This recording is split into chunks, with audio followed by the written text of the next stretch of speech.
committed to do my part, and I'm praying that you be committed to do your part. And pray for us. We are imperfect. We can never get it right. We always fall short, but we need to try. And lastly, with this election coming up, you've got to vote. I'm not concerned about Hillary, and I'm not concerned about Donald Trump. I'm concerned about the judicial candidates that deal with our people, because the drug activity fuels the judicial system. I'm talking about the people running for Senate like Ted Strickland. I'm talking about all the way down the ballot. You have a responsibility to do your homework on that, because these people will have things that will affect not only you, but your kids and your grandkids. So you got to vote. That's coming up November 8th. This Thursday, come out to the library. We're having to get out the vote rally. We're not telling people to vote against this and that, but we're telling them to vote.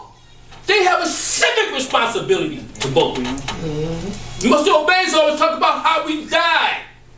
Well, in 1865, the Civil War ended. 100 years later, in 1965, Dr. King was responsible for the Voting Rights Act. That took 100 years after that, and all the people died. So if you don't vote, you don't count. It's basic. You can vote early. It started October 12th. And it's going all the way up until November 8th. So talk to your neighbors if you're not talking to them about the importance of voting. And if you're very dissatisfied, get rid of all of us. Get rid of all of us. But you got to vote, because that's where it begins and that's where it ends. I have spoken. Thank you. Councilwoman Graham. Thank you, Mr. Chairman.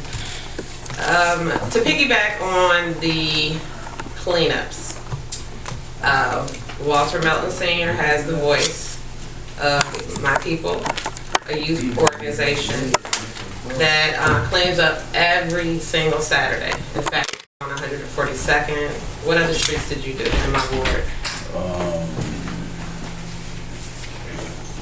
We just, but 142nd, I believe Elm. I don't know if you went up higher, but one thing that, people are saying the dumping, and I would agree with Martin. I walk these streets every day. I see a lot of our own residents putting mattresses and things out on the lawn.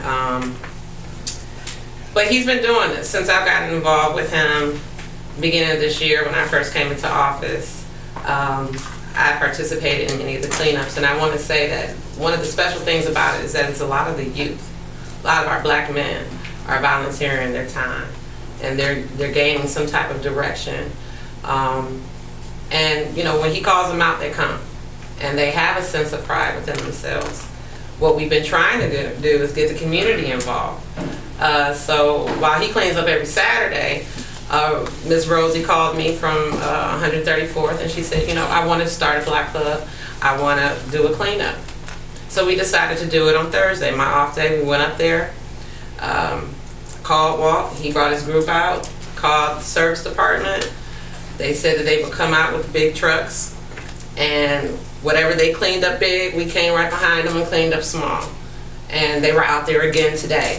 I don't know if it was, I saw Tone out there, but I don't know if it was actually the city or if it was some other supplemental, but they are really trying to hone in and cleaning up this, and the residents there feel so much better just to be able to walk outside and not have to walk over couches or walk over whatever is in the street.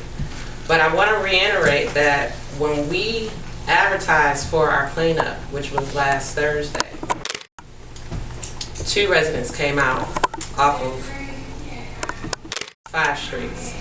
We passed out flyers a week ahead, and Ms. Rosie wanted to create a black club, 135th, 37th, 34th, 33rd, man in that section of Woolworth. And she's determined to have her black club. So next time we have a cleanup, or next time she wants to do something, hopefully we'll get 4 residents out. My point is that what she did was she set up the precedent in that area. And then when she called out for me, I called Walt, called the services department. She ended up barbecuing hamburgers, hot dogs, greens, macaroni, potato salad, and fed the services department. She kept the greens in the house, though. Oh yeah, she did. She made greens and kept them in the house. Kept them in the house. But my point is that she was trying to bring community together, and that's what these cleanups do. You say, and I agree with these black clubs. That's what not Ms. Womack. We're trying to start our black club in our neighborhood. I believe you just had a meeting last Thursday. We had a meeting. So that's Allendale, Rosedale, Elderwood. See, when we start these black clubs, these are the pieces, parts of our community, and that's how we're able to communicate with each other. And you're absolutely right. I see a lot of times where people just live on the same street. Not only to mention that you have a lot of new residents coming into East Cleveland as well. Some people purchasing home or renters, and that's where the black club comes in, because that's when you're able maybe to meet or greet these people, kind of maybe say, look, this is how we do things here, kind of set that precedent. As far as Chapman, I see what you're talking about, the entertainment little bus there and all that stuff that's going on.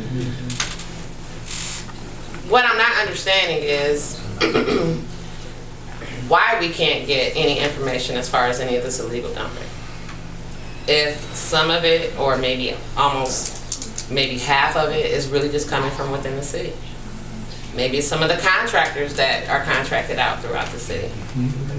So we need to really, I watched some sweeper when I was on my mail route today. Can't do much on my mail route, but saw some sweeper thing. Got the name of it, just was watching them. Just, what are you doing? Are you cleaning this out? Are you gonna, But that's what we have to do. We can't be afraid to speak up.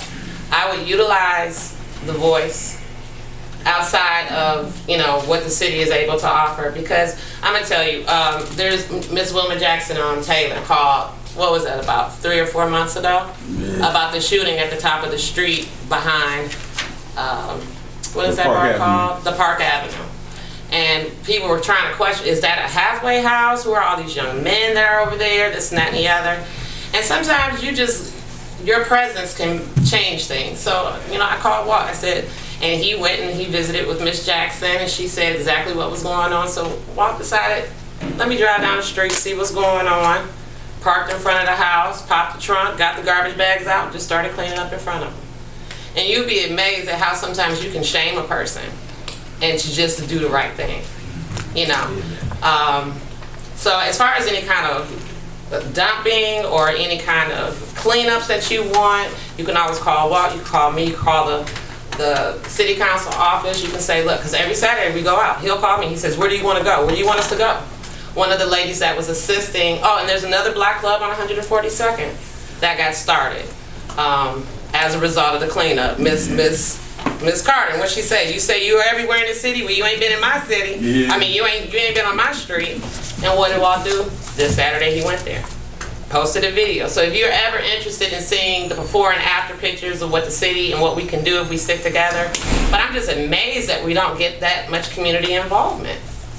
If someone's been cleaning up every single Saturday and they meet and we pass out flyers and we made this known, in committee meetings or what have you, people will say, oh, well, we need to clean up. But some of those same people are the ones who say, well, I don't clean up because it gets dirty again. That's not the point. That's not the point. The point is